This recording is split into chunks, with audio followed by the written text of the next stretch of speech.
सभी को सादर जय जिनेंद्र और स्वागत है सभी का यू टर्न के ऑनलाइन ज्ञान सेशंस में, जिसका आज 81st सेशन है। और 81st सेशन में आज हमारे साथ हमारे स्पेशल गेस्ट संतोष जी राका, जो पहले भी आप लोग के साथ खूब सारे सेशंस ले चुके हैं। पूरी प्रतिक्रमण के 6 आवश्यक पे हमारी सीरीज हो चुकी है संतोष भैया के साथ, जिसपे बड़ा ही मार्मिक और विशेष और विस्तार भरा विश्लेषण संतोष भैया ने हमें पहले के सेशंस में हमें सुनाया ही था। और बहुत लोगों की क्यूरियोसिटी थी कि संतोष भैया को वापस बुलाया जाए और वापस इनके सेशंस रखाए जाए। तो आज ही हमारे सामने हमारी स्पेशल रिक्वेस्ट पे वापस उपलब्ध है हमारे पास। अब हम आगे चलते हैं। भजन की शुरुआत हो ही गई है। निंदा सुनना और करना बहुत ही बड़ा पाप है, और इसलिए हमें कहीं भी किसी की भी निंदा नहीं करनी है। हमें खुद के सिद्धांतों पे चलना है, खुद के गुणों की बातें करनी है, दूसरों के गुणों की बात करनी है, गुण दृष्टि अपनानी है। और यही गुण दृष्टि के टॉपिक को और आगे बढ़ाते हुए, क्योंकि आज यूनिटी इन डाइवर्सिटी, पहले के सेशंस में आपने सुना why Jainism is the best religion, इसमें नमन का आपके 2 बार का सेशन हुए हैं और पूरा विश्लेषण हुआ है। आज हम आपको इस सेशन में आगे ले जाते हुए बताएंगे कि कैसे सभी धर्म एक ही चीज की प्ररूपणा कर रहे हैं, एक ही चीज की बात कर रही है, जो कि हमारे प्रियम्बल में भी आता है, यूनिटी इन डाइवर्सिटी। ये हमारी इंडिया की, हमारी जो भारत की भूमि है, इसकी मेन विशेषता है कि यहाँ अनेकता में एकता है। और वही अनेकता में एकता की बात को आगे हमारे संतोष भैया वो आगे इस टॉपिक को और आगे बढ़ाएंगे। तो संतोष भैया, स्वागत है आपका और सेशन आगे सादर जय जी।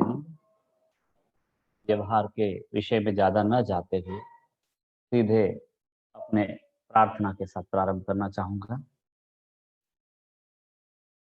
नाथ मयि कुरु करुणा दृष्टिं दर्शयानंदमयीं सृष्टिं। हे नाथ, तुम मुझ पर करुणा दृष्टि करो और मुझे आनंदमय सृष्टि दिखाओ। तुमसि में प्राण धनम स्वामी, त्वमसि में हृदयान्तरयामी। त्वामहं न यथा विपधामि, तादृशीं वाञ्छा विदधामि। युष्मदश्मदोरन्तरम् दूरं सपदि सृजामि। त्वमिति रूपमहं नथमल्ल त्वयि मिलितोऽनुभवामि। यामि तामेव परां वृष्टिं दर्शयानन्दमयीं सृष्टिम्। देव, तुम मेरे प्राण धन हो, तुम मेरे स्वामी हो, तुम मेरे हृदय के अंतर्यामी हो। मैं अपने से तुमको अलग न करूं, ऐसी इच्छा करता हूं। मैं तुम इस अंतर को शीघ्र दूर कर दूं।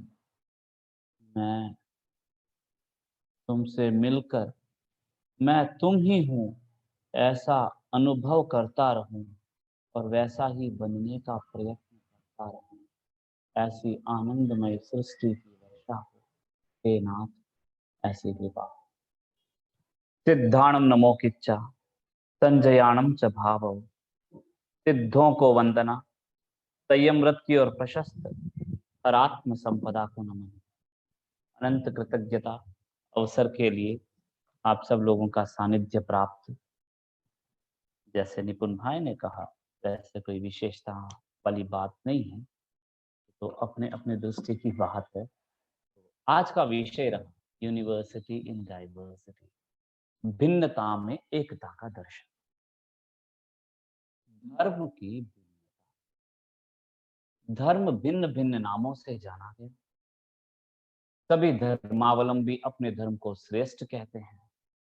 सबके लिए अपना धर्म श्रेष्ठ और उचित और उत्तम, और सब धर्म में और एक एक धर्म में भिन्न भिन्न संप्रदाय, सारे संप्रदाय में एक एक संप्रदाय में भिन्न भिन्न विभाजन, सारे विभाजन में एक एक विभाजन में भिन्न भिन्न व्यक्ति, एक एक व्यक्तियों के मति के अनुसार सब अपने भावों को उत्तम प्राय मानते चलते। देखा जाए तो सबसे पहले मैं अच्छा हूँ, मेरे बाद मेरा परिवार अच्छा है, मेरे परिवार के बाद मेरा कौम अच्छा है, फिर मेरा राष्ट्र अच्छा है, फिर मेरा विश्व अच्छा है। तो ये जब जब व्याप्ति चलती जाती है तब वहां डिविजन्स पैदा होने लगते। तो आज हम इस विषय को यथा जानकारी आपके समक्ष 3 भागों में निवेदन करने का भाव रखता हूं। एक, उस धर्म की जरूरत क्या है जिसको हमने भिन्न नामों से जाना है। इन शॉर्ट, ये धर्म क्या है जिसे हम अब भिन्न नामों से जानते हैं। दूसरा विषय, ये धर्म में भिन्नता क्यों है, इतने डिफरेंसेस है, इतने वेरिएशंस है, तो ये धर्म में भिन्नताएं क्यों है। तीसरा विषय, ये धर्म भिन्न दिखने पर भी एक कैसे है, कैसे इसको एक जाना जाए। तो इन तीनों को यथा जानकारी आपके समक्ष रखने का प्रयास करूंगा। किसी प्रकार की त्रुटि हुई हो तो अल्पज्ञमान क्षमा कर देना और सुधार की अपेक्षा सर्वथा रखता हूँ। भैया बस 1 मिनट, मैं रिक्वेस्ट करता हूँ कि जितने भी जन यहाँ जुड़े हुए हमारे साथ वो कृपया जितना हो पाए अपना वीडियोज ऑन रखें, ताकि आप लोग को भी एकाग्रता रहती है। तो सभी से निवेदन है कि वो अपने वीडियोज ऑन कर लें। और भैया मैं आपसे रिक्वेस्ट करता हूँ कि थोड़ी वॉइस लाउड कर लें, थोड़ी वॉइस धीरे आ रही है, तो माइक को या तो हाँ प्रयास रहेगा, या तो माइक को शायद थोड़ा पास में आप रखें तो वॉइस ज्यादा बेटर आ सकती है। ठीक है, अभी ठीक है। हाँ, तो बात चल रही थी धर्म की।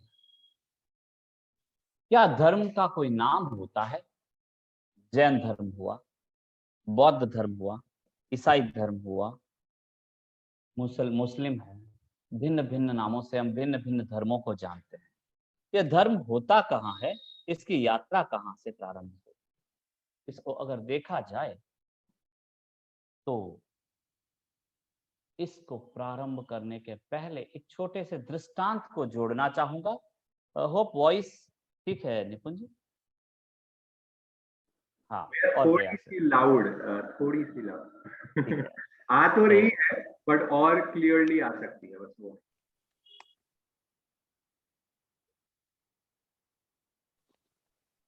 हाँ, तो इस विषय को प्रारंभ करने के साथ में एक दृष्टांत से ही प्रारंभ करना चाहूंगा।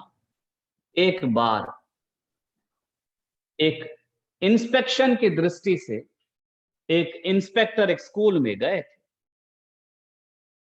स्कूल में काफी क्लासेस चल रहे थे, वैसे ही एक क्लास चल रही थी। एक क्लास में मास्टर साहब एक कक्षा ले रहे थे, उस कक्षा में रामायण की बात चल रही थी। रामायण तो सुनी हुई चीज है, बार बार सुनी हुई है, जैसे हर संवत्सरी में भगवान महावीर की कथा हम लोग सुनते हैं, हर बार सुनते हैं, वैसे ही रामायण भी सुनी हुई है। तो सारे बच्चे सुने हुई चीज को वापस वापस ऐसे सुन रहे थे। कई तो थोड़ा ध्यान से सुन रहे थे, या आलस में, कोई अपनी मस्ती में। सुनने वाले भी अपनी मस्ती में थे और सुनाने वाला भी बस अपना जो रटन चल रहा था उसको रिवाइज करते जा रहे थे। एक उनका अपना एक दौड़ चल रहा था। चलते चलते इंस्पेक्टर साहब सडनली अंदर आ गए। अंदर आके पूछे भी क्या कक्षा चल रही है? तो शिक्षक बताए कि साहब यहाँ पे रामायण चल रहा है। अच्छा, रामायण कहाँ तक चला? तो सीतावरण तक चल रहा था, आदि आदि उन्होंने कुछ बताया। तो इंस्पेक्टर साहब सडनली पूछ लिए कि मैं एक प्रश्न पूछता हूं, उसका समाधान दीजिए, शिव धनुष किसने तोड़ा है? एकदम मौन, सारे लोग साइलेंट थे। एक बच्चा खड़ा हुआ, बच्चा खड़ा होके बोलता है, मास्टर साहब मैंने नहीं तोड़ा है। इंस्पेक्टर थोड़े से कंफ्यूज्ड थे। बोले तुम क्यों बोल रहे हो? तो बच्चा बोलता है साहब मैं 10 दिन से स्कूल नहीं आया हूँ और स्कूल में जब भी कुछ टूटता है तो मेरा ही नाम आता है। यार इस बार मैंने शिव धनुष को देखा तक नहीं है, तोड़ा तक नहीं है। ऐसा मेरे मैं जानता भी नहीं हूँ शिव धनुष कहाँ पर रखा है साहब, मैंने नहीं तोड़ा है, हर बार मेरा ही नाम आता है।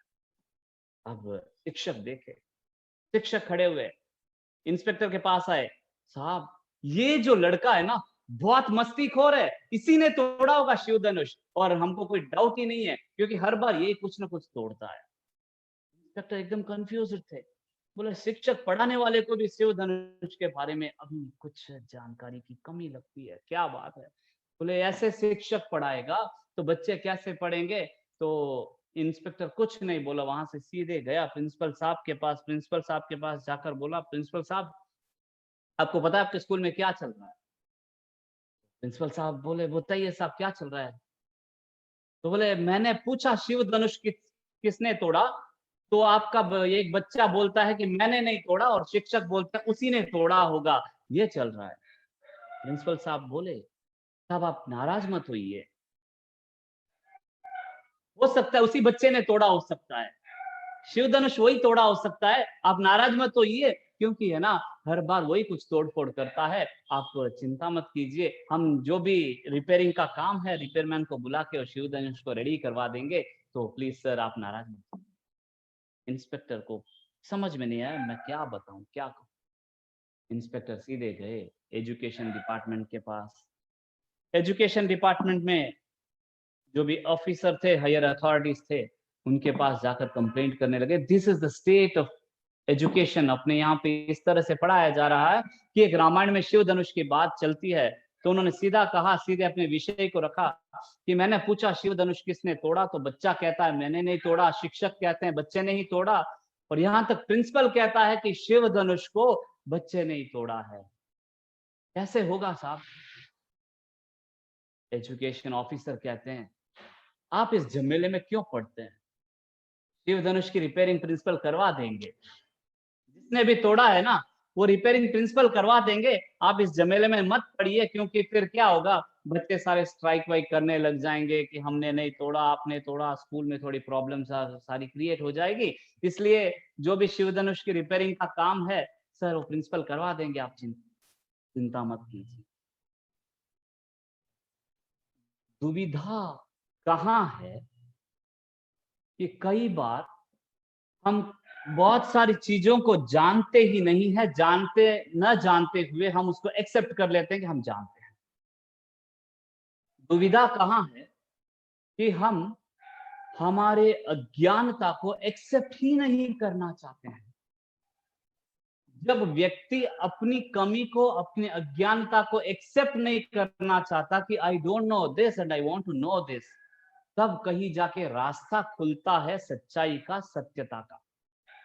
और जब तक वो एक्सेप्ट करना ही नहीं चाहता कि उसकी अज्ञानता है, उसकी अनजानता है, उसकी अनभिज्ञता है, तब तक वो रास्ता नहीं खुलता है, क्योंकि जिस रास्ते पर जहां पर खड़ा है उसको वही मानता है कि यही सच्चा है, इसके अलावा कुछ है ही नहीं, दिस इज एवरीथिंग, बस दिस सब कुछ। और जब तक ये रहता है तब तक क्लैरिटी आने की संभावना नहीं है। अब इन सब का संबंध यूनिवर्सिटी और डाइवर्सिटी के साथ क्या है, भिन्नता और एकता के साथ क्या है? क्योंकि जब जीव अपनी अज्ञानता को पहचानने लगता है, इसको अगर तात्विक भाषा में कहूं कि मिथ्यात्वी जिस समय जानने लग जाए कि वो मिथ्यात्वी है, वो सम्यक्त्व का स्वरूप जैसा है, दैट इज रियलिटी, राइट? वो अपनी सच्चाई को जानने लग रहा है, अपनी सच्चाई को जानना ही सम्यक्त्व है। अब सत्य कहाँ है, धर्म कहाँ है, जिसके अलग अलग नाम पढ़ते गए, जिसके भिन्न भिन्न नाम की स्थापनाएं होती गई और उसके आधार पर बहुत सारे डिविजन्स होते गए। व्यक्ति जब जब भी कुछ जरूरत पड़ती है तब उस जरूरत को पूर्ति करने की यात्रा करता है, यह स्वभाव है व्यक्ति का। हर एक व्यक्ति का स्वभाव है ना, प्यास लगती है तो उठकर जाएंगे पानी पीने के लिए, भूख लगती है तो हम जाएंगे खाना खाने के लिए, जब जरूरत होती है तो उस जरूरत की पूर्ति का हम अपने आप रास्ता ढूंढने लग जाते हैं। व्यक्ति को जरूरत लगी अपने मन के शांति की, व्यक्ति को जरूरत लगी अपने भीतर के शांति की, क्योंकि व्यक्ति देखता है जब बाहर से कोई चीज मिलता है तो थोड़ा सा मन रिलैक्स और पीसफुल हो जाता है, और उसके जाते ही और उसका पीस का लेवल खत्म होकर वेदना, दुख और तकलीफ का लेवल और बढ़ रहा है। जैसे जैसे उसने ये रियलाइज किया तो वो ढूंढने लगा कि ऐसा कब तक मैं डिपेंडेंट रहूंगा, ऐसा कब हो सकेगा जब मैं इंडिपेंडेंट हो सकूं और एकदम मजे में, खुश में, मौज में, अपनी शांति में, सच्चित आनंद में रह सकूं। तो इट वाज अ सर्च, ढूंढने लगा ऐसा कोई रास्ता तो होगा कि हर बार कोई आकर मुझे पानी का ग्लास लेकर दे तभी मेरी प्यास बुझे। ऐसा क्यों, मैं अपने आप उठकर जाऊं और पानी पी सकूं। तो ऐसा कोई रास्ता होगा जिससे मैं अपने आप, अपने भीतर रिलैक्स्ड रह सकूं, शांत रह सकूं, पीसफुल रह सकूं। अब ये पीस की मांग कब होती है, जब उसके लाइफ में कोई डिस्टरबेंस हुआ होगा। तो जैसे डिस्टरबेंस जनरेट हुआ, उस डिस्टरबेंस, जनरेट हुए डिस्टरबेंस को पीस की ओर ले जाने की जो रास्ता है, जो बीच का गैप है, उस रास्ते को हम नाम दे सकते हैं धर्म। क्योंकि जब वो दुविधा में था, डिस्टरबेंस में था, दुख में था, ऐसा कोई व्यक्ति है यहाँ पर जिसको कभी डिस्टरबेंस होता ही नहीं है, तो कृपया मार्गदर्शन चाहिए हमको। हाँ, अगर होता है तो उस व्यक्ति को धर्म के संदर्भ में समझने का प्रथम अवसर अपने भीतर से मिल सकेगा कि मतलब ऐसा कुछ करने से मेरे मन में परम शांति का अनुभव, बड़ा रिलैक्स्ड, बड़ा अच्छा लगा। और वह रास्ता धर्म का रास्ता है जो सतमार्ग होता है। जब जब भी दुख या तकलीफ हुआ, तकलीफ से मुक्त होकर शांति की ओर जाने का जो रास्ता है, इन दो स्टॉपिंग्स के बीच का जो रास्ता है, वो धर्म का रास्ता है। अब पहले यह सोचें, तकलीफ जैनियों का अलग है, ये जैन तकलीफ है, ये जैनियों का दुख है, जैन को ही ऐसा दुख होता है। तकलीफ बौद्धों का अलग है, ईसाइयों का अलग है। दुख का अंतर नहीं, किसी भी धर्म का हो, किसी भी कौम का हो, किसी भी क्षेत्र का हो, किसी भी मजहब का हो, महसूस होता है कि सबके लिए दुख दुख ही है। किसी के दुख को आप किसी नाम से विभाजित नहीं कर सकते कि ये जैनियों को ही ऐसा दुख होता है, जैनियों को ही ऐसा सुख होता है, जैनियों को ही ऐसा आनंद का अनुभव होता है। You can not divide it because it's nature of your inner self. Each and every inner self का वो नेचर है, वो प्रकृति है, वो स्वभाव है। तो इसलिए दुख, मैं दुख को स्वभाव कह रहा हूं इस अपेक्षा से, क्योंकि हर जीव उस अनुभूति से गुजरता है। तो दुख सब में समान है, दुख का नाम भिन्न नहीं है, अलग अलग हो ही नहीं सकता। अपने अपने एक्सपीरियंस के अनुरूप दुख में तारतम्यता हो सकती है, कम ज्यादा हो सकता है, इंटेंसिटियां डिफरेंस हो सकती है, लेकिन दुख सबके लिए दुख ही है। बीच की यात्रा को थोड़ी देर के लिए पॉज कर देते हैं, सीधे चलते हैं अपने स्टेशन पर, शांति। अब भाई, जैनियों के लिए मोक्ष अलग है क्या, और बौद्धों के लिए मोक्ष अलग है क्या?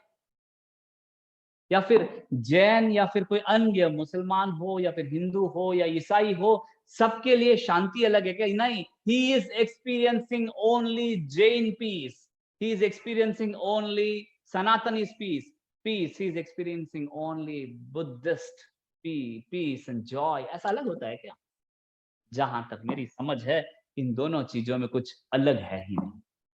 अब अलग है तो ये सिर्फ बीच का रास्ता अलग हो गया। बीच का रास्ता कैसे अलग हो गया? एक छोटे से शब्द में कहूं तो चाइनीज विस्पर सबने सुना होगा। चाइनीज विस्पर ऐसे होता है, चाइनीज विस्पर में कोई कान में एक शब्द कहा, वो घूमते घूमते घूमते जब एंड तक उस शब्द आता है, और शब्द पूरा एक नया ही रूप ले लेता है। कैसे होता है ये? हर एक दृष्टांत लेने का भाव रखता हूँ, मुझे दृष्टांतों में मजा आता है, बस दृष्टांत भावना रहती है। तो एक बार एक आचार्य जी थे, साधु महात्मा थे, रोज उनकी व्याख्यान होती थी। व्याख्यान चलता था तो व्याख्यान के समय में सारे लोग आ जाते, सभी सभा जुड़ जाती, माइक वाइक जो भी लगाना है सारी व्यवस्थाएं हो जाती। तो हर दिन का क्रम चल रहा था। व्याख्यान चलते चलते एक दिन एक बिल्ली आ गई। शायद बिल्ली भूखी थी। बिल्ली आकर वहां पर व्याख्यान सुनते टाइम में थोड़ी जोर जोर से आवाज करने लगी। आजू बाजू में बैठने वाले थोड़े थोड़े से अलग कुछ करने लगे कि वो चली जाए, लेकिन बिल्ली गई नहीं। महात्मा के मन में काफी करुणा थी, दया भाव था।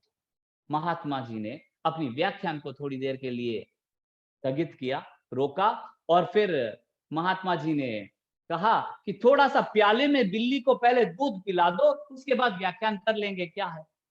प्याले में दूध लाया गया, प्याला रखा गया, बिल्ली आई, मजे से दूध पी और दूध पीते वहीं पर सो गई। व्याख्यान में प्राय बहुत लोगों को बड़े मजे से नींद आती है, ऐसा सुना गया है। तो व्याख्यान चलने लगा। चलते चलते दूसरे दिन का व्याख्यान आया। दूसरे दिन वापस बिल्ली आ गई वहां पर, क्योंकि उसको पता चल गया कि यहाँ पर आने पर दूध मिलता है। तो बिल्ली आई, तो महाराज ने कहा कि देखो बिल्ली आई है, दूध रख दीजिए, नहीं तो वो डिस्टर्ब करेगी। तो पहले से दूध का कटोरा रख दिया। अब ये धीरे धीरे रोज का काम हो गया। रोज दूध रखते, बिल्ली दूध पी लेती, सो जाती चुपचाप, फिर व्याख्यान का काम चलता।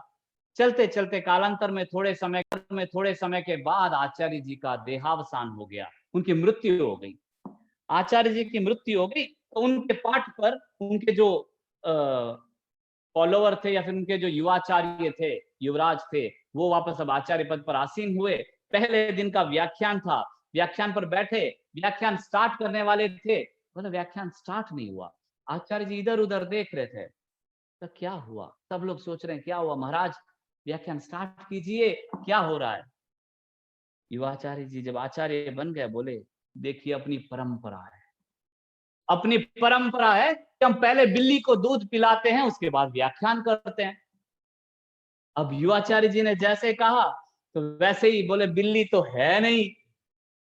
तो जाके ढूंढने लगे बिल्ली कहाँ है, बिल्ली को पकड़ कर लाए। अब बिल्ली को जबरदस्ती पकड़ कर लाए, वो बिल्ली भी डरी हुई थी। दूध का कटोरा रखा, बिल्ली को दूध पीने के लिए मजबूर कर रहे हैं, जबरदस्ती कर रहे हैं। बताओ, दृष्टांत का कहने का मतलब था, मकसद था कि पहले जब बिल्ली को दूध रखा गया कि वो एक जरूरत थी, वो एक आवश्यकता थी, उसके पीछे एक कारण था, उसके पीछे एक महत्वपूर्ण रीजन था, और उस रीजन से दूध को रखा गया। कालांतर में चलते चलते चलते वो रीजन को भूल गए, मात्र और मात्र क्रिया रह गई। उस क्रिया को पकड़कर व्यक्ति चलने लग गया, और उस क्रिया के विरुद्ध कोई चलता है तो वो अधर्म, और उस क्रिया के अनुरूप चलता है तो वो धर्म। अब वो परंपरा बन गई कि जब जब भी बिल्ली को दूध नहीं पिलाया गया, व्याख्यान हमारी चालू नहीं होती है, और बिल्ली दूध पी लिया तो व्याख्यान चालू होगा। कहने का तात्पर्य है कि इस तरह से कुछ धारणाएं बन जाती है। जब धारणाएं बन गई, उसके अनुरूप अपना एक चिंतन बन जाता है, एक थीसिस बन जाता है। अब उस थीसिस के अनुसार जो होता है वो सब सही है, उसके अगेंस्ट जो भी चलता है वो सारा गलत सा लगने लगता है।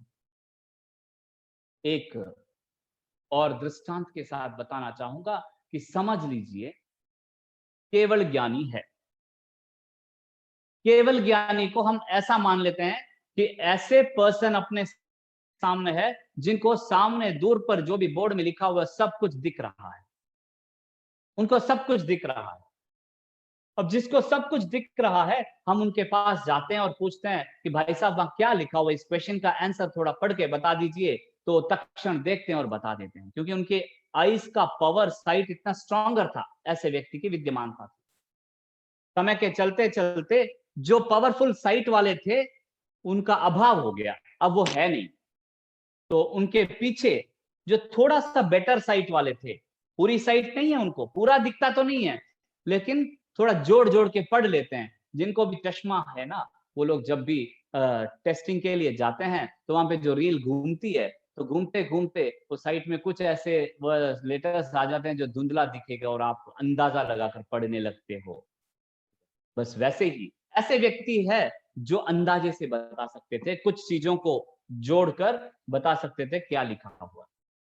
अब संपूर्ण ज्ञानियों की अभाव में 3-4 ऐसे व्यक्ति आ गए जो तुक्का मारकर अंदाजे से बताने वाले थे। तब 3-4 व्यक्तियों ने देखा बोर्ड पर क्या लिखा हुआ है। एक नंबर लिखा हुआ था 12।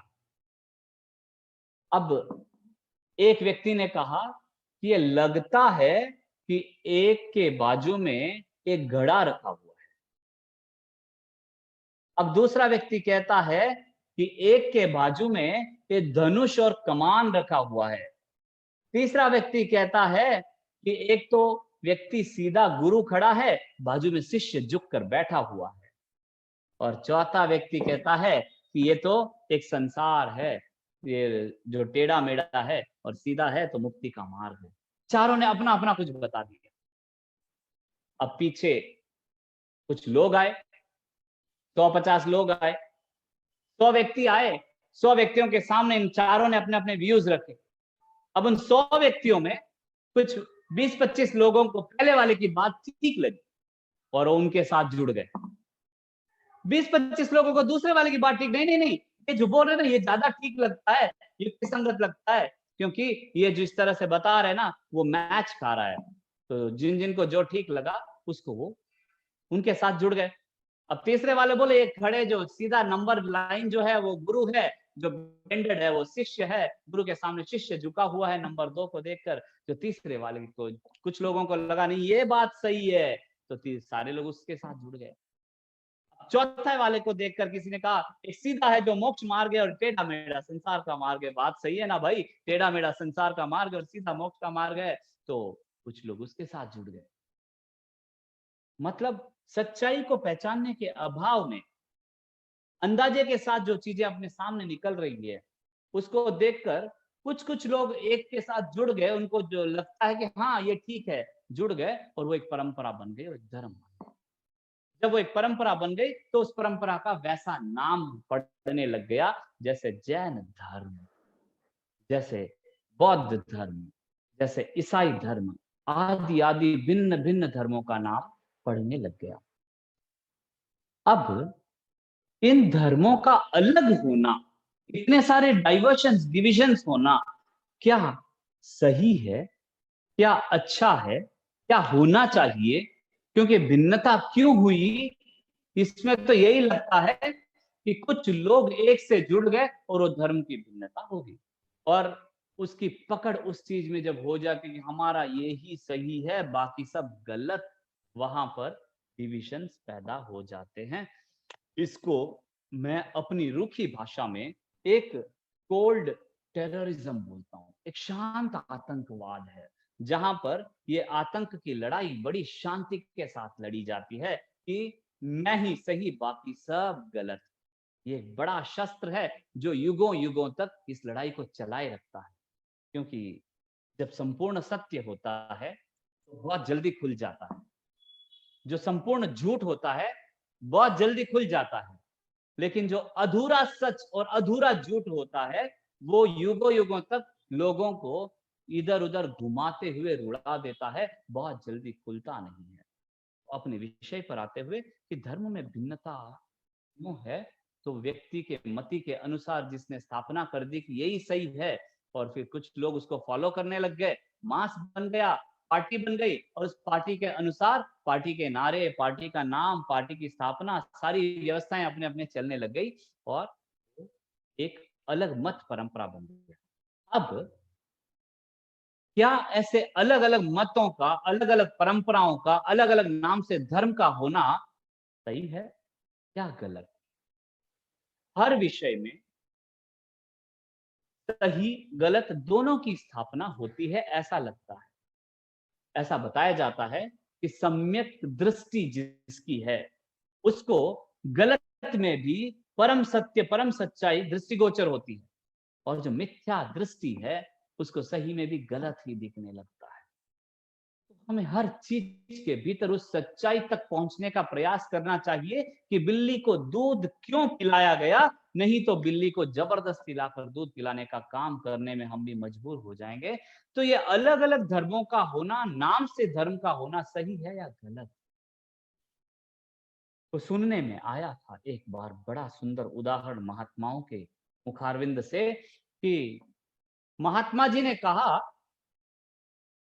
वृक्ष एक ही रूट्स को लेकर, एक बड़ा वृक्ष होता है, उसके रूट्स एक ही होते हैं, एक ही रूट्स को लेकर बढ़ते बढ़ते बहुत विशाल बनता है।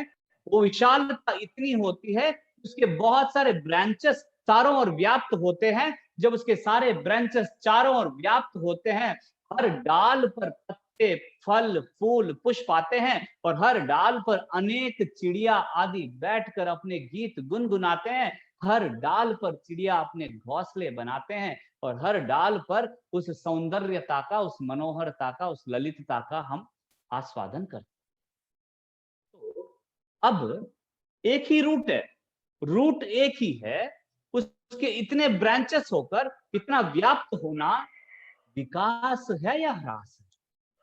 ये तो वृक्ष का विकास है।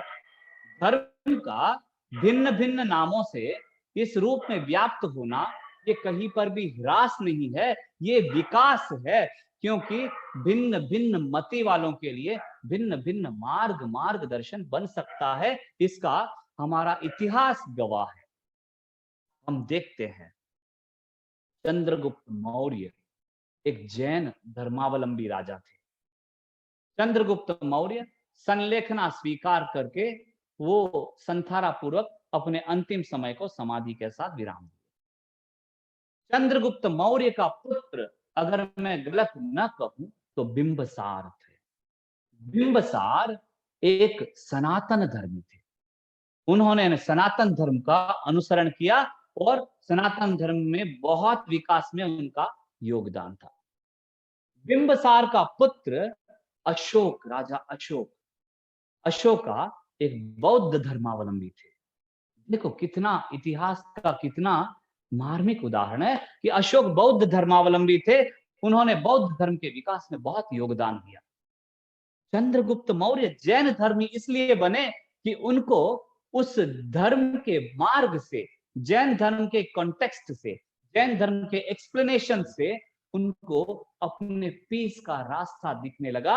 उनके मति के अनुसार उनका वेवलेंथ मैच करने लगा और उनका वेवलेंथ मैच हुआ तो उनको लगा कि I can develop in this path, मैं अपने आप को यहाँ डेवलप करके शांति की ओर जा सकता हूं, और उन्होंने जैन धर्म का अनुसरण किया। बिंबसार को लगा कि जैन धर्म के कॉन्सेप्ट से थोड़ा सा कंफ्यूजिंग लग रहा है, मुझे क्लैरिटी नहीं मिल रही है। सनातन धर्म के कॉन्सेप्ट्स को मैं पढ़ रहा था, पढ़ा, सीखा, जाना, समझा तो मोर कंफर्टिंग लगा और मोर इजियर लगा, जिससे मैं अपने भीतर शांति का अनुभव कर सकूं। वैसे ही अशोका को लगा होगा कि बौद्ध धर्म से मुझे मार्गदर्शन की प्राप्ति हो रही है, बौद्ध दर्शन से मुझे ज्ञान का या फिर जो भी रास्ता दिख रहा है, और जहां से कुछ मिलता है अपने आप को विशुद्धिकरण करने के लिए, या फिर इन शॉर्ट जहां से भी हमारे मन को हल्के करने का रास्ता मिलता है, व्यक्ति का उपकृत भाव ऑटोमेटिकली वहां प्रकट होने लगता है। ग्रैटिट्यूड्स ऑटोमेटिकली प्रकट होने लगते हैं। आप बस में बहुत देर से खड़े हो, खड़े खड़े कोई व्यक्ति बोला, खड़ा हो गया और बेटा भाई साहब बैठ जाइए आप। अब उस व्यक्ति के प्रति ग्रैटिट्यूड की भावना अपने आप उत्पन्न होती है, आपको कुछ अभिव्यक्त करने की जरूरत नहीं, ये इनबॉर्न अंदर से जन्म लेती है वो ग्रैटिट्यूड की भावना। वैसे ही जीवन के मार्ग में जब जब जीव अशांति का अनुभव करता है, तो जिस मार्ग से, जिस निमित्त से शांति की प्राप्ति होती है, वहां पर उसका समर्पण भाव, वहां पर उसका कृतज्ञता भाव सहज रूप से जन्म लेने।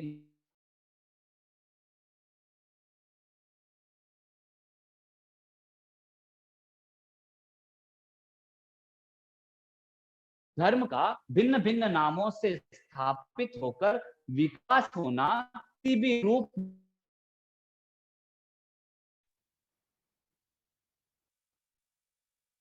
भैया थोड़ा अटक रहा है जिसके आप। परिणामतः भिन्न भिन्न भिन्न दृष्टि का जीव विकसित हो सकता है।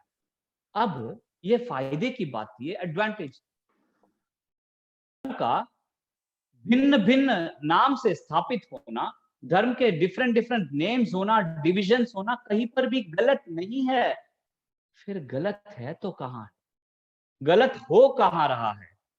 फिर ये भिन्न भिन्न होने में दिक्कत क्या है?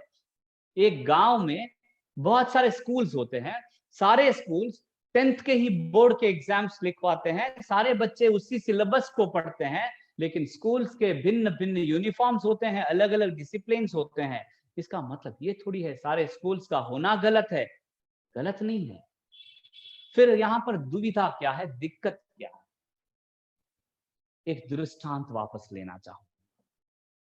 एक बार एक गुरु जी के पास एक शिष्य होता है, श्रावक होता है, गृहस्थी होता है।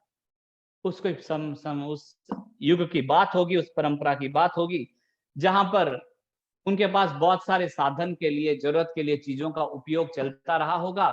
तो गुरु शिष्य में अच्छा संबंध था, गुरु शिष्य से बहुत खुश था, और गुरु जी ने कहा शिष्य को कि शिष्य, मेरे पास एक गदा है, वो ले लो, तुम्हारे काम आ सकती है, तुम्हारे भविष्य में काम आएगी। वो जमाना रहा होगा जहां बहुत सारे सामान उसमें ढोकर यूज करते होंगे। तो शिष्य उस गधे को लेकर लंबी यात्रा पर निकला, अपने जीवन की यात्रा चलती गई। 5-7 साल निकले होंगे, कोई कारण से गधे की मृत्यु हो गई। जैसे ही गधे की मृत्यु हो गई, उसने एक जगह देखा, जहां तहां गड्ढा खोदा, गधे को वहां गाड़ दिया। प्राय क्या होता है, व्यक्ति किसी भी जानवर के भी साथ होता है लंबे समय में, तो उसका थोड़ा सा लगाव हो जाता है उस प्राणी के साथ भी। तो आजकल तो देखा जाता है कि अपनों से, इंसानों से, अपने रहने वालों से भी अपने घर में जो पालतू है उनके प्रति प्रीति ज्यादा होती है। विषय पर आते हुए कि उस गधे के साथ उसका थोड़ा सा प्रियता हो गई थी, और उसने वहां 2 मिनट बैठने का चिंतन किया। वो समाधि जैसा जो भी बना था, वहां बैठकर उसकी आंखों से थोड़ी आंसू की धारा निकल रही। वो दोनों हाथों से ऐसे मन में विचार कर रहा था कि हे जीव, तुमने बहुत बहुत मेरी सेवा की, तुम जहां पर भी हो तुम खुश रहना, ऐसे भाव कर रहा था, हाथ ऐसे करके आंखों से आंसू निकल रहे थे। तक्षण वहां से रास्ते से कोई दूसरा व्यक्ति गुजर रहा था। गुजरते गुजरते देखा कोई व्यक्ति समाधि के पास बैठा है, हाथ जोड़ के, आंखों में आंसू और कोई भाव चल रहा है। वो भी बैठा 2 मिनट के लिए, हाथ जोड़ा और उसकी आंखों में से भी 2-3 आंसू निकाले, और वो कुछ कहता, जो पहले वाला आदमी था उसके पहले दूसरा वाला आदमी अपने पॉकेट से 100 रुपए निकाल के वहां रखता है और मत्था टेकता है और चल देता है। जैसे ही वो चला, सामने से दूसरा व्यक्ति आ रहा है, पूछा भाई क्या है, क्या मांग रहा है? तो बोलता कोई महात्मा की समाधि लगती है, जाओ जाओ मत्था टेक के आ जाओ तुम भी। तो दूसरे वाला गया, बोले महात्मा जी की समाधि है, वो भी बैठा 2 मिनट के लिए, हाथ जोड़ा, 2 आंसू निकाले, 100 रुपए वहां रखा और चल दिया। इतने में और कोई आने लगा, बात बढ़ती गई, बात फैलती गई, और जो मालिक था, जो पहले बैठा था, वो सोचा कि हाय, तू जीवित था तब भी मेरी सेवा किया, अब मरने के बाद भी कुछ न कुछ कमाई करके मेरी सेवा करवा रहा है, तो ये ठीक है। तो वह बैठ गया। चलते चलते धीरे धीरे कुछ ही समय में वो समाधि एक स्थान बन गया। एक समाधि अच्छे से मार्बल के फर्श के साथ समाधि बन गई।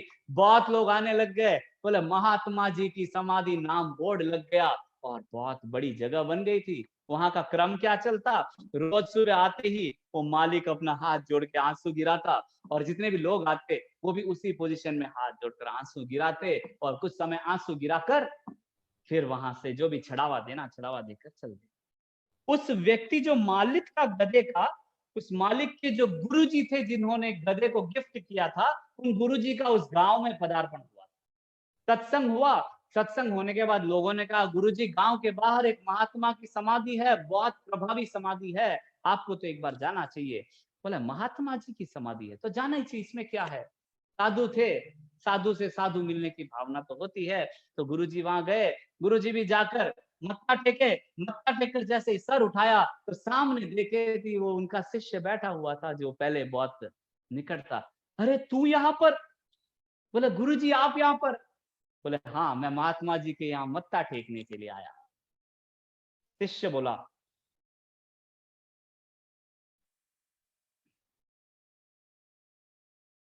Hello, yes. शिष्य बोला, गुरुजी सारी आपकी देन है, आपकी कृपा है, मैं आपसे तो छुपा नहीं सकता, लेकिन थोड़ा साइड में आइए, कुछ सीक्रेट बताना है। तो गुरुजी साइड में आए थे। बोले, गुरुजी ये महात्मा की समाधि है ना, वही गधे की समाधि है जिस गधे ने आपको ना मुझे गिफ्ट किया था। गुरुजी ने देखा, अच्छा ऐसी बात।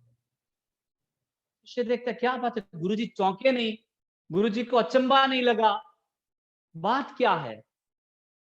गुरुजी ने कहा, तुझे याद है अपने आश्रम में भी एक महात्मा जी की समाधि है। शिष्य, हाँ गुरुजी मुझे याद है, बहुत प्रभावी महात्मा जी की समाधि है। तो गुरुजी बोले, उस गधे की माँ की समाधि थी वो।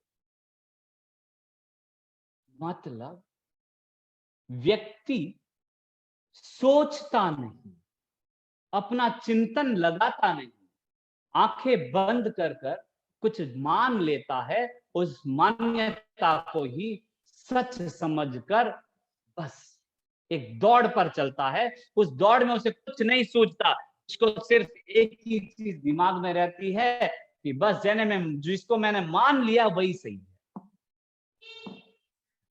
जनरली सुना जाता है जितने भी टेररिस्ट होते हैं उनको कैसे इतना उनके मन के भीतर समर्पण की भावना भरी जाती है।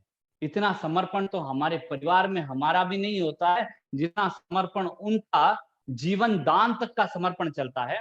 सुना जाता है कि कुछ लोगों को पकड़ लेते हैं, पकड़कर उनको 2 से 3 दिन तक सोने नहीं देते, लगातार उनके मुंह पर पानी वगैरह छिड़काव करके सोने नहीं देते।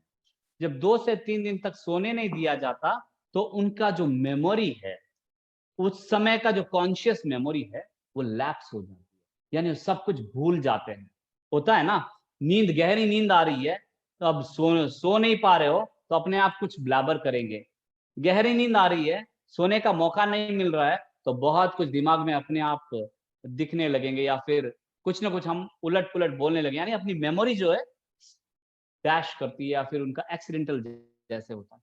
तो यहाँ पर उन लोगों को सोने नहीं दिया जाता है, जिससे उनकी मेमोरी लैप्स हो जाती है, प्रेजेंट मेमोरी लैप्स हो जाती है, सब खत्म हो गया।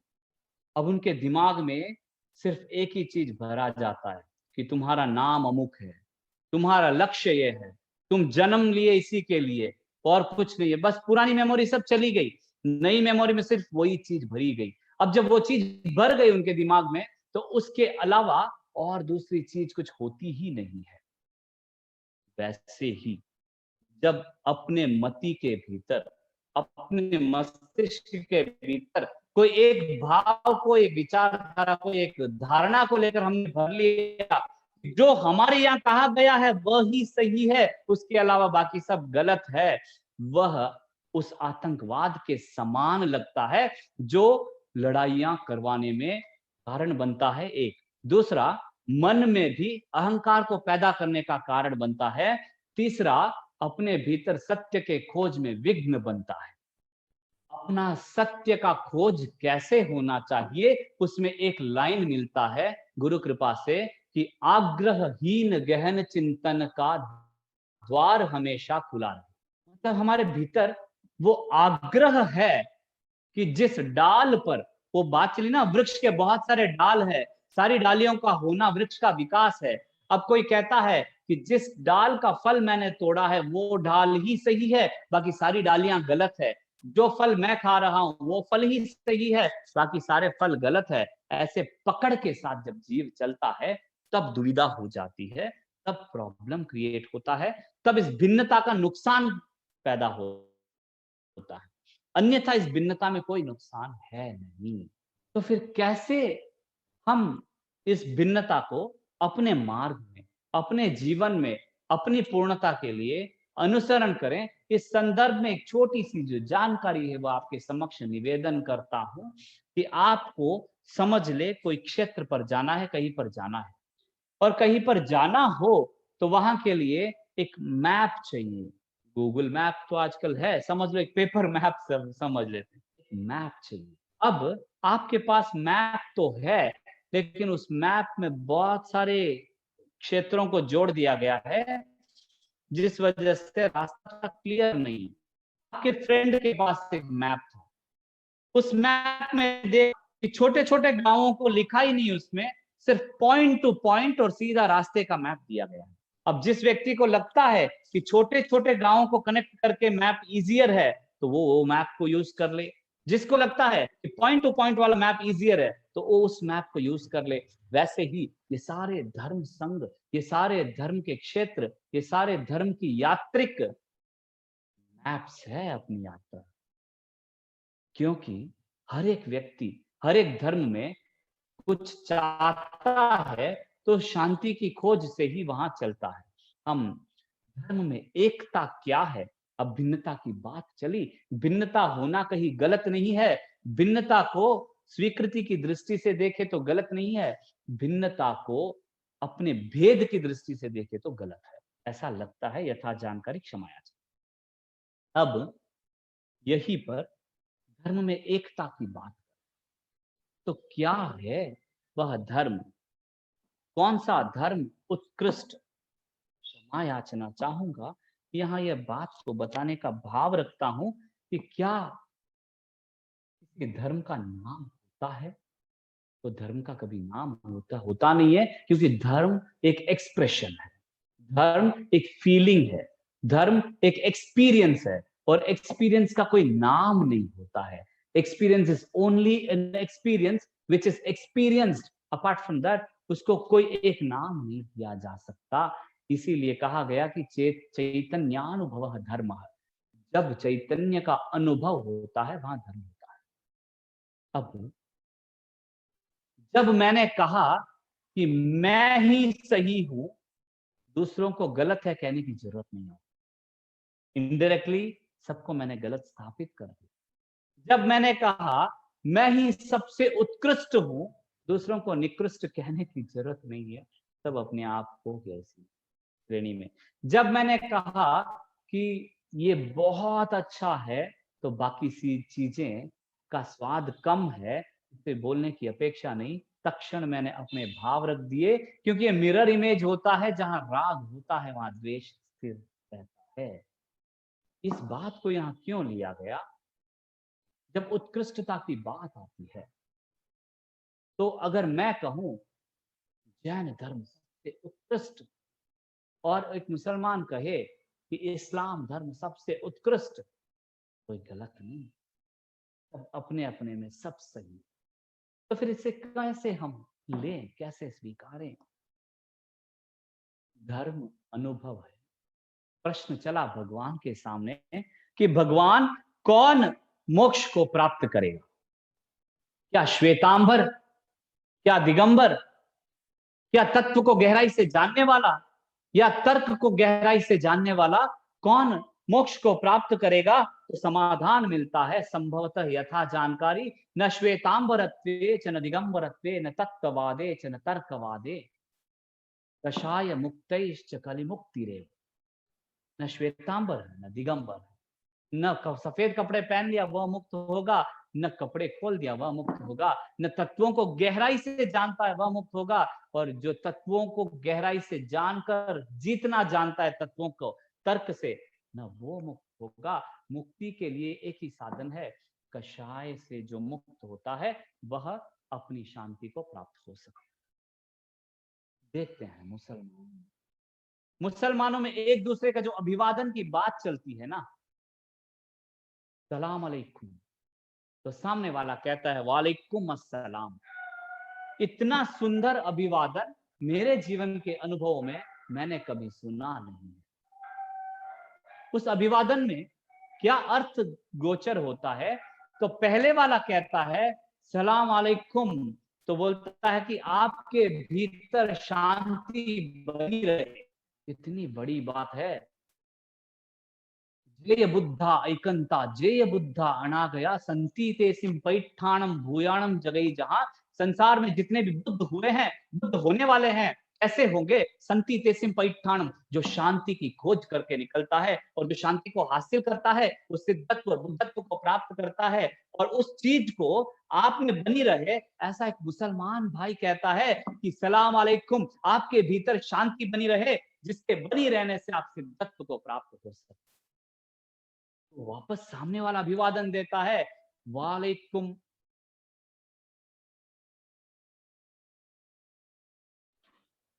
वापस सामने वाला अभिवादन दे।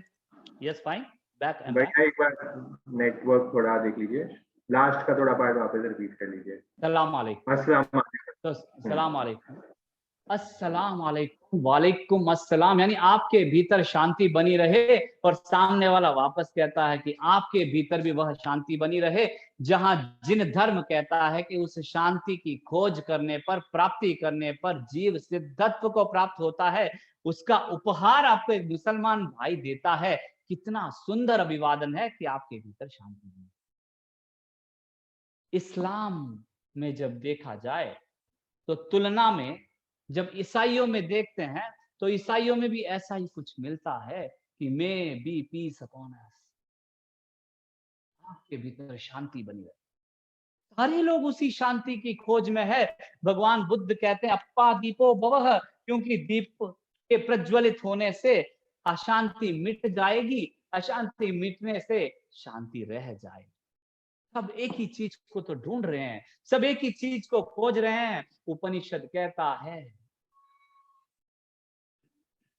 असतोमा सद्गमया, तमसोमा ज्योतिर्गमया, मृत्योर्मा अमृतंगमया।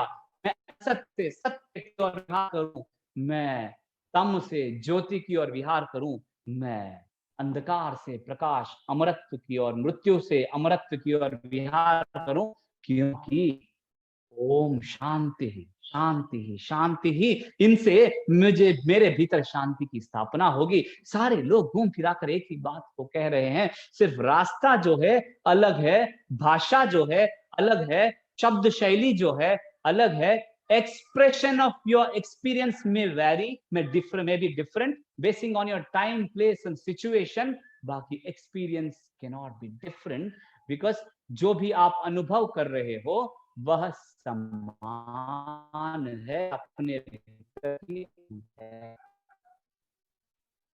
मीठा, वह मिठास कैसा है उसको अलग अलग व्यक्ति अलग अलग दृष्टि से, अलग अलग रूप से बता सकता है, अलग अलग भाषा में बता सकता है, लेकिन जो मिठास की अनुभूति है उसमें समानता होने की संभावना है। भगवान ने एक बड़ा गहरा मार्मिक शब्द दिया, अश्रुत केवली के संबंध। भगवान ने कहा कि न केवल जैन धर्मी मोक्ष जाने के हकदार है, whoever it may concern, कहीं पर भी हो, संपूर्ण संसार में, संपूर्ण लोक में, कहीं पर भी कोई भी मति वाला, कोई भी धर्मावलंबी हो, जो व्यक्ति अपने भीतर शांति की खोज करता है वो केवल ज्ञान को प्राप्त हो सकता है, मोक्ष को प्राप्त हो सकता है। इस संदर्भ में अश्रुत केवली इन भिन्नताओं के प्रति द्वेष को समाप्त करने का एक मार्गदर्शन है।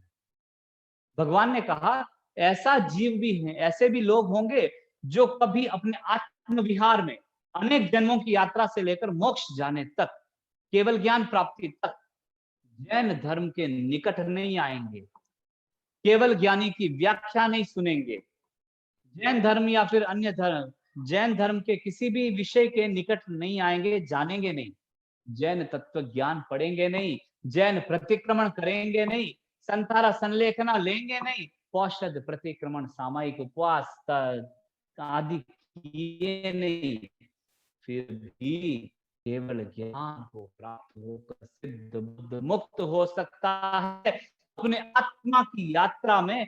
जिसने कभी जिन धर्म का श्रवण नहीं किया वह जीव, मतलब भगवान के मन में बिल्कुल पार्शियलिटी नहीं थी। हाँ, भगवान ने कहा कि जो मेरी वाणी सुनता है वो ही नहीं, जो सुनेगा ही नहीं, जिसने कभी भी अपनी वाणी सुनी नहीं, वो भी मोक्ष को प्राप्त हो सकता है। कैसे? How is that possible? जहां अंतो तहा बाहु, जैसा बाहर है वैसा भीतर है। पूर्णमदः पूर्णमिदं पूर्णा पूर्णमदश्यते पूर्णस्य पूर्णमादाय पूर्णमेवावशिष्यते, उपनिषद कहता है। जहां अंतो तहा बाहो, आचारांग कहता है। दोनों एक ही बात को कह रहे हैं कि जैसी पूर्णता, जैसा सब बाहर है वैसा सब भीतर है। तो जब सब कुछ भीतर है, केवल ज्ञानी जो बाहर है वैसा कैवल्य मेरे भीतर है। जब जो भीतर है वह पहचानने में आने लग जाए तो कैवल्य को प्राप्त होने में दूर नहीं हो सकता। कहने का तात्पर्य भिन्न भिन्न धर्मों में सारे विषयों की व्याख्या दी गई। समय का अभाव लगता है। वो 846 हो गया है। एक विषय को मैं जोड़ना चाहता था कि आत्मा के संदर्भ में जिन धर्म, आत्मा के संदर्भ में उपनिषद, आत्मा के संदर्भ में कुरान, आत्मा के संदर्भ में बाइबल क्या कहता है। I will try to finish it जितना हो सके समय में। ये आप ले लीजिए और हाँ। ध्यान अपन कट ऑफ कर देंगे। आप ठीक। 15 मिनट और सेशन ले लीजिए ताकि टॉपिक कवर हो जाए। प्रयास करूंगा क्योंकि ध्यान मुख्य अंग है। ठीक। ध्यान के बिना ये अपरिपूर्ण है, तो प्रयास रहेगा कि ध्यान में लास्ट में पहले 5 मिनट एक्स्ट्रा अपन ले लेंगे ध्यान के लिए। प्रयास 10 रहेगा। o'clock को। क्षमा याचना यथा प्रयास समय के अंदर या करने का प्रयास करें। तो आत्मा के संदर्भ में, आत्मा जिन धर्म कहते हैं कि संपूर्णता है, आत्मा बौद्ध धर्म कहता है कि शून्यता है, आत्मा इस्लाम कहता है कि सब कुछ है, आत्मा ईसाई कहता है कि वही दातार है। बस शब्द मानता है। अब पहले देखें, जिन धर्म और सनातन धर्म में एक समानता आत्मा के संदर्भ में, आत्मा यानी जिसका रंग रूप वर्ण गंध रस स्पर्श कुछ है ही नहीं, मतलब जो कुछ है ही नहीं उसको हम है की स्थापना कर रहे हैं, उसको नामकरण कर रहे हैं, उसको बुला रहे हैं, उसको देखने की बात कर रहे हैं कि आत्मा का दर्शन हो जाए जो कुछ है ही नहीं। कैसे हो आत्मा का दर्शन जो कुछ है ही नहीं? आत्मा का दर्शन जिस क्षण संभवतः होता होगा उस क्षण है शब्द खत्म हो जाता। विषय पर आते हुए, जिसका कुछ है ही नहीं उसका नाम कैसे पड़ा आत्मा? तो देखा कोई व्यक्ति आया अपने बीच, उसका नाम पता नहीं है, काली कमीज पहना हुआ है, उस व्यक्ति को बुलाना है, कैसे बुलाएंगे? पहले बोलेंगे भैया, नहीं सुना, बहुत सारे भैया लोग हैं, अब कौन से भैया देखेंगे? तो फिर थोड़ा सा प्रिसाइज करके उनको बुला दिया कि काले शर्ट वाले भैया। अब उनके कुछ लक्षणों को देखकर हमने उसका नामकरण दे दिया। आत्मा वह जो तम रहित होता है, आत्म अज्ञान जो ज्ञान रहित है, अविनय जो विनय रहित है, तो अपेक्षाकृत आत्म यानी जो तम के अभाव में, जिसके भीतर स्वल्प भी अंधकार नहीं है, वह अंधकार रहित संपूर्ण प्रकाश को आत्मा कहा। वह संपूर्णता जो तम रहित है वह आत्मा, और उसी संपूर्णता को भगवान बुद्ध ने कहा वह तो शून्य है, जिसके दर्शन होते वक्त, जिसमें स्थित होते वक्त, जिसमें स्थापित होते वक्त सब कुछ समाप्त हो जाता है, सब कुछ कुछ नहीं की स्थिति हो जाती है, सब कुछ है ही नहीं रहता। वह क्षण शून्यता ही तो है, वह संपूर्णता शून्य ही होता है। वह जब संपूर्णता में कुछ विघ्न होता है वहां पर कम या ज्यादा का स्टेटस हो सकता है। जब कुछ है ही नहीं, वह संपूर्ण है, तो संपूर्ण शून्य भी है। तो शून्य एक दृष्टिकोण, संपूर्णता एक दृष्टिकोण है, दोनों एक ही विषय के दो पहलू। ये तो हो गया सनातन जिन धर्म और बौद्ध धर्म, जिसकी ज्यादा भाईचारा है, जिनमें ज्यादा सिमिलैरिटीज है, वहां तक तो ठीक है। अब इस्लाम क्या कहता है आत्मा के बारे में? क्योंकि इस्लाम और आत्मा की जब बात आती है तब बड़ा ताज्जुब होता है कि क्या इस्लाम में भी आत्मा के संदर्भ में कोई विवरण है? जो पुनर्जन्म में इतना विश्वास नहीं करता, जो कर्म के प्रभाव में, कर्म में इतना विश्वास नहीं करता, जो कहता है कि मात्र अल्लाह ही सब कुछ करता है, वो आत्मा को मानता है क्या? सूरा अस-सफत 37/35, ला इलाहा इल्लल्लाह अल्लाह, there is no god, there is nothing called god. ऐसा कोई स्ट्रक्चर, ऐसा कोई फॉर्म कुछ है ही नहीं। जो कुछ भी नहीं है, जो कुछ नहीं है वो ही सब कुछ है। उसी को अल्लाह कहूं, जिसको आगे से कहूं या पीछे से कहूं, वही है और वही है। और कुछ नहीं है। प्रश्न हुआ, फिर वो कैसा है जो कुछ नहीं है, वो करता क्या है?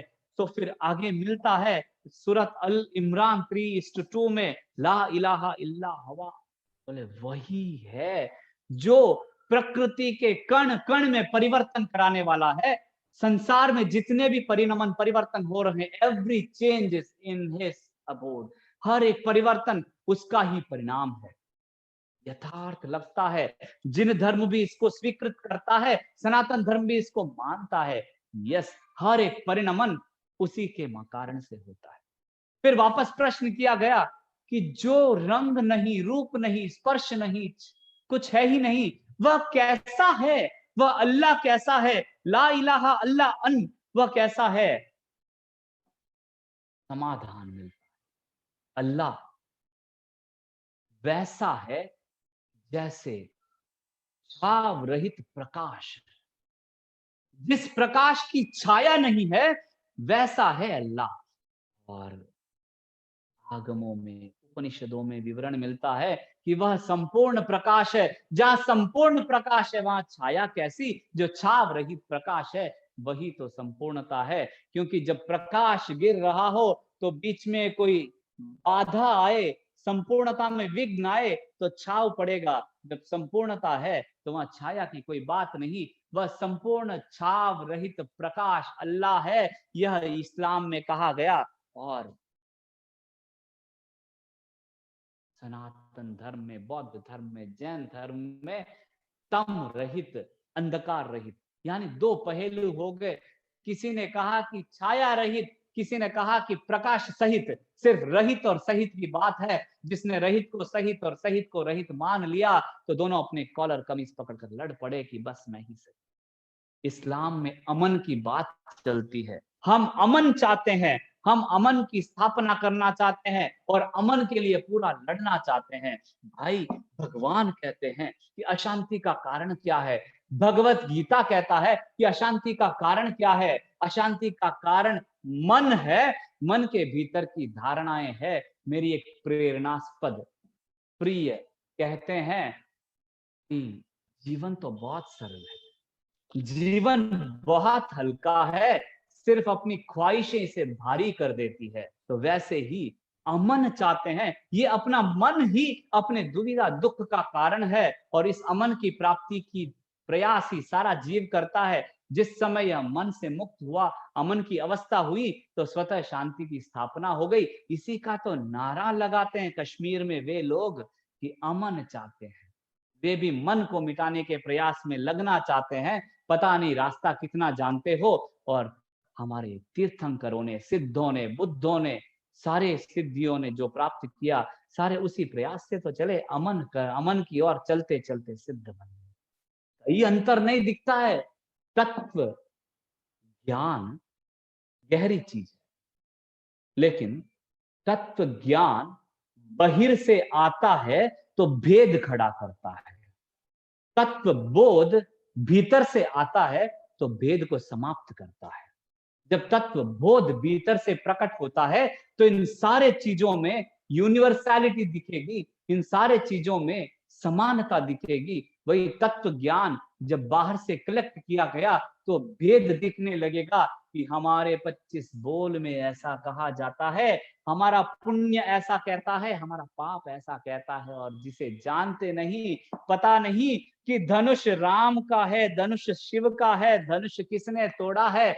और डर पड़ते हैं कि साहब मैंने नहीं तोड़ा है, क्योंकि हमारा ऐसा कहता है। और हमारी पकड़ में रह जाते हैं, क्योंकि हम बोध की खोज में नहीं लगते। अपने भीतर उस बोध की खोज की ओर चलना चाहिए। ईसाई धर्म में कहा गया, जीसस से पूछा गया कि आप कहते हो कि आपके पिता है, आपके परमेश्वर है, वे आप सिर्फ उसके मैसेंजर है, आप सिर्फ मसीहा है। फिर वो पिता कहाँ, परमेश्वर कहाँ, कैसे मुझे पता चले कि पिता है? होते हैं और सबके भीतर है, ऐसा आप कहते हो, कैसे मुझे पता चले? जीसस तक्षण चारों ओर देखते हैं। एक छोटा सा नन्हा सा बालक होता है, उस बालक को अपनी गोद में लेकर बोलते हैं, ये जान पाएगा अपने पिता को, सिर्फ ये जान सकेगा अपने पिता को। कहने का तात्पर्य संभवतः रहा होगा जिसका मन निर्विकारी अविकारी उस बालक की तरह अबोध की तरह हो जाता है, जिसका मन अमन की स्थिति को प्राप्त करता है, उस बच्चे की तरह प्राप्त करता है, वह अपने पिता को पहचान पाएगा जो सबके भीतर है। Ask thyself you shall receive. कहते हैं किसी को मत पूछो, जो भी जीसस के पास जाकर पूछते थे भगवान ऐसी दुविधा है, भगवान ये प्रॉब्लम है, भगवान ऐसा है, तो बोले वो बार बार कहते ask thyself you shall receive. मुझे पूछने की जरूरत नहीं है, अपने आप से जो तुमको प्राप्त हो जाएगा, क्योंकि तुम्हारे भीतर वह सत्ता परम सत्ता है जो तुम्हें सब कुछ दे सकती है। उपनिषद कहता है योग परम शक्ति है। जिस समय जीव अपने साथ युक्त हो जाता है, अपनी आत्मा के साथ जुड़ जाता है, वहां उसकी शक्ति परम की स्थिति को प्राप्त होती है। जब भी कोई व्यक्ति को हिप्नोटाइज किया जाता है, हिप्नोटाइज करते वक्त एक पतले आदमी के हाथ में भी एक रॉड दे दिया, रॉड देकर कह दिया कि आप इसको मोड़ो, तो बड़े आसानी के साथ उस रॉड को मोड़ लेता है। कहां से आती है वह शक्ति? बहिर्दुनिया से वो डिस्कनेक्ट होकर उसका केंद्र एक स्तर एक विषय पर हो गया, एक विषय पर उसका केंद्र होकर पूरा सबकॉन्शियस माइंड अपने सबकॉन्शियस के माध्यम से अपने आत्मिक शक्ति को प्रकट करता है और शक्ति का उपयोग करते हुए उतनी क्षमता सत्ता दिखाता है। वह तो कुछ भी नहीं, भगवान जब बाल्यावस्था में थे तो मेरू पर्वत पर जाकर कहते ना अंगूठे से या फिर एक छोटी उंगली से मेरू पर्वत को हिला दिए। योग सत्ता है, योग आत्मा के साथ जब जीव जुड़ता है तो वह अनंत की शक्ति उसको महसूस होने लगती है और उस अनंत शक्ति का उपयोग करके वो अपने प्रवाह को प्रवाहित करता है। योग शक्ति है, इसे बताने का तात्पर्य कि आत्मा के परिणाम से सब कुछ होता है। जैसे अल्लाह ही सब कुछ करता है, उस संदर्भ में एक अंतिम विषय बताकर हम ध्यान की ओर चलने का भाव रखता हूं कंक्लूजन के साथ। सब कुछ अल्लाह करते हैं, सब कुछ अल्लाह के कारण से होता है, सब कुछ उनकी ही देन है। अल्लाह के बिना प्रकृति का एक कण भी आगे पीछे नहीं हो सकता। सुनने में लगता है, तक्षण अहंकार खड़ा होता है, सिर्फ तुम्हारा अल्लाह सब कुछ करता है। जैसे ही कोई बोलता है ना कि मेरा बहुत अच्छा है, तो तक्षण उसकी कमियां सामने वाले को दिखने लगती है, क्योंकि कमियां उसी को दिखने लगती है जिसका अहंकार बहुत स्ट्रांग होता है, पुष्ट होता है, बलवान होता है। जिसका हम अहम बलवान होता है, वो गुणों को कम सह पाता है और अवगुणों को देखने लगता है। तो विषय पर आते हुए कि क्या अल्लाह सब कुछ करणहार है, वह अब अल्लाह शब्द को थोड़े समय के लिए अलग रखते हुए छाव रहित प्रकाश संसार में सब चलन का कारण है। How is that possible? दो तत्व है जिन मार्ग के अनुसार जीव और अजीव, जितने भी विषय हमको दिख रहे हैं वो सारे जीव द्वारा अनुभवित त्यज्य पुद्गल। यानी जितनी भी चीजें अभी एक नजर फेर कर देख लो, जितनी भी चीजें आपको दिख रही है, ये सारे कभी न कभी एक काया में रही, कोई शरीर बन के रहा है और उस शरीर में किसी जीव का निवास रहा है। अब वो बनने के पीछे उस जीव के कर्म के साथ होना कारण था। एक हुआ, एक दरवाजा दिखता है, दरवाजे के पीछे एक लकड़ी है, एक बुक है, बुक के पेपर्स है, वो सारे दरवाजे की जो लकड़ी बनी है, बहुत सारे सेल्स यूनाइट होकर उस पेड़ का शरीर बना था। क्यों बना था वो पेड़ का शरीर? क्यों इकट्ठा हुआ था वो सेल्स जो आज बिखर रहे हैं धीरे धीरे? उस पेड़ के भीतर जिस आत्म का निवास था, उस आत्म के जो कर्म थे, उस कर्म को परिणाम देने के लिए आत्मा की शक्ति का उपयोग करते हुए वह पेड़ बना, जुड़ा, ये शरीर बना है। शरीर अनेक सेल्स को उपयोग करके, अनेक सेल्स साथ में जुड़कर ये शरीर बना है। ये सेल्स कहां थे पहले? किसी पेड़ में, किसी पौधे में, कहीं मिट्टी में, कहीं हवा में, कहीं अग्नि में, कहीं पानी में। भिन्न भिन्न तत्वों में बिखरा हुई चीजें मिलकर कुछ सेल्स बनते बनते ये शरीर के स्वरूप में पोषण बन शरीर बनने में सहयोग बना। क्यों? इस शरीर के भीतर जो आत्मनिवास करता है, इस शरीर के भीतर वह छाव रहित प्रकाश जिसे अल्लाह कहा गया, वह छाव रहित प्रकाश जो निवास करता है, वो इस कर्मों को परिणाम देने के लिए इनको इकट्ठा करने में शक्ति का प्रवाह किया। विषय थोड़ा सा गहरा हो सकता है, क्षमा याचना अति भार होता हो, सिर्फ इस भाव को रखना चाहता हूं कि अल्लाह और आत्मा में मुझे कोई अंतर नहीं दिखता। अगर कोई मिथ्या भाव हो तो पुनः पुनः क्षमा याचना। सुधार की अपेक्षा सिर्फ शब्दों का अर्थ दिखता है, अर्थ बोध में कोई अंतर नहीं लगता कि ये सारे जितनी भी अपने इर्द गिर्द चीजें हैं उसमें कभी न कभी जीव का निवास था, उस छाव रहित प्रकाश का निवास था, और उस छाव रहित प्रकाश के निवास के परिणाम से वो पुद्गल जुड़े और आज बिखर रहे हैं। और सारे संसार में जितने भी पुद्गलों का जुड़ना और बिखरना है, उन सब के पीछे उस छाव रहित प्रकाश का ही कारण है। क्यों? इसीलिए आत्मा करता है, आत्मा भोगता है, आत्मा दृष्टा है, आत्मा ज्ञाता है, ऐसा शब्द दिया गया। बस इसी बात को उन लोगों ने कहा, अल्लाह करता है, अल्लाह धरता है, अल्लाह भोगता है, अल्लाह ज्ञाता है, अल्लाह दृष्टा है। और कहाँ अंतर है? शब्द को छोड़कर अर्थ को देखो, अर्थ देखने पर कोई अंतर नहीं दिखता। ऊपर का व्यवहार, ऊपर का आचार, ऊपर की चीजें मात्र व्यवहारिक है, क्षणिक है। उन चीजों को नजरअंदाज करते हुए उस तत्व के, उस पीछे वाले सत्य तक पहुंचने का प्रयास हमें उस गधे के समाधि के समक्ष मत्था टेकने वाले जैसा अंधा बनकर मत्था नहीं टेकना है। हमें कारण न जानते हुए बिल्ली को दूध पिलाने वाले नहीं बनना है। हमें सत्य की खोज में आग्रह को क्षति देते हुए, आग्रहहीन गहन चिंतन के द्वारा ज्ञान स्वीकरण का मार्ग हमेशा खुला रहे। हर धर्म के माध्यम से इतनी सी खोज चले कि क्या शांति का मार्ग मिल सकता है, क्या सत्य का मार्ग मिल सकता है। बस इस खोज की और अपनी यात्रा को प्रवर्धमान रखें। समय की सीमा है, लगभग मैंने 4 मिनट लांघ दिए हैं, अतः बारंबार क्षमा याचना। ध्यान का समय चाहता हूँ। प्राय एक भावना रहती है और यह निवेदन भी है कि जो भी व्यक्ति कुछ भी अध्ययन करते हैं, कुछ भी स्वाध्याय करते हैं, और या फिर कुछ भी ऐसा कुछ पढ़ते हैं जो अपने आप को रिलैक्स करे, अपने आप को शांत करे, अपने आप को ना थोड़ा सा अलग मोड में लेकर चले जाए। जब भी ऐसा कुछ पढ़ना होता है, जितना समय पढ़ा गया है, कम से कम उतना समय उस विषय पर मनन, चिंतन, ध्यान होना चाहिए। ऐसा निवेदन है, सिर्फ निवेदन है, सुझाव है। उपरांत अपनी अपनी अब तक की व्याख्या व्याख्यानित करने का तनिक भी योग्य नहीं। सिर्फ कुछ शब्दों का संकलन है, कुछ विषयों का संकलन है, उसको थोड़ा सुंदर ढंग से आपके सामने रख दिया।